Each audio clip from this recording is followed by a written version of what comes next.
प्रतिबंधित नक्सली संगठन पीएलएफआई के पूर्व सुप्रीमो दिनेश गोप को 20 करोड़ रुपए की मनी लॉन्ड्रिंग से जुड़े मामले में ईडी ने केस दर्ज कर लिया है। Prevention of money laundering act के तहत दिनेश गोप के खिलाफ यह कार्रवाई की गई है। दिनेश गोप की कोर्ट में वीडियो कॉन्फ्रेंसिंग के जरिए पेशी हुई, जिसके बाद उन्हें मनी लॉन्ड्रिंग मामले में 14 दिनों के लिए जेल भेज दिया गया और उससे पहले 21 मई 2023 को टेरर फंडिंग मामले में एनआईए ने नेपाल से दिनेश गोप को गिरफ्तार किया था। फिलहाल दिनेश गोप पलामू जेल में बंद है।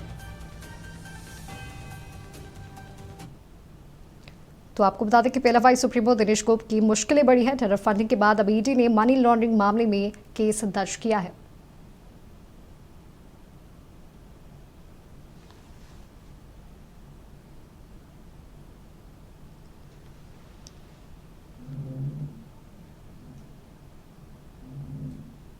अधिक जानकारियों के साथ हमारे सहयोगी कमल कुमार हमारे साथ जुड़ चुके हैं। कमल, पीएलएफआई सुप्रीमो दिनेश गोप की मुश्किलें बढ़ गई हैं और अब टेरर फंडिंग के बाद अब ईडी ने मनी लॉन्ड्रिंग के मामले में केस दर्ज किया है, क्या कुछ जानकारी?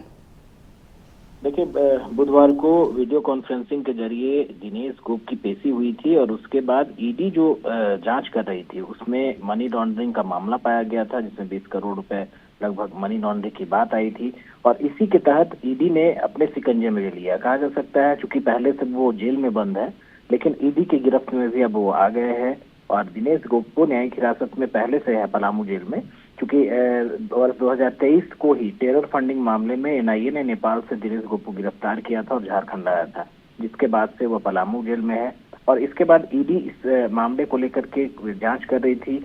ईडी के द्वारा भी जो गोप के खिलाफ जो था इन्फोर्समेंट केस इंफॉर्मेशन रिपोर्ट जो दर्ज की गई थी, उसके आधार पर ईडी ने पाया कि 20 करोड़ से ज्यादा, लगभग 20 करोड़ या उससे ज्यादा की मनी लॉन्ड्रिंग की गई है और उसी के तहत दिनेश गोप को ईडी ने भी गिरफ्तार कर लिया है। हालांकि वो पहले से जेल में है। फिलहाल अब आगे की कार्रवाई की जाएगी। जिस तरह से दिनेश गोप पर पहले से ही जो सुप्रीमो रहा है पीएलएफआई का, उस पर झारखंड सरकार की ओर से 25 लाख रुपए का इनाम था और एनआईए की ओर से भी 5 लाख रुपए के इनाम घोषित थे। कहीं ना कहीं पहले ही एनआईए जो नेशनल इन्वेस्टिगेशन एजेंसी है, उसने बड़ी कार्रवाई करते हुए नेपाल से गिरफ्तार किया था।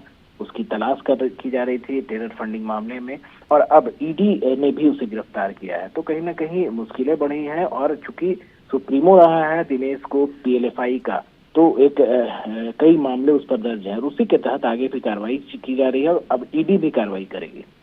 जी कमल, आपका बहुत बहुत धन्यवाद तमाम जानकारियों के लिए। तो आपको बता दें कि पीएलएफआई सुप्रीमो दिनेश गोप की मुश्किलें बढ़ गई है। टेरर फंडिंग के बाद अब ईडी ने मनी लॉन्ड्रिंग मामले में केस दर्ज कर लिया है।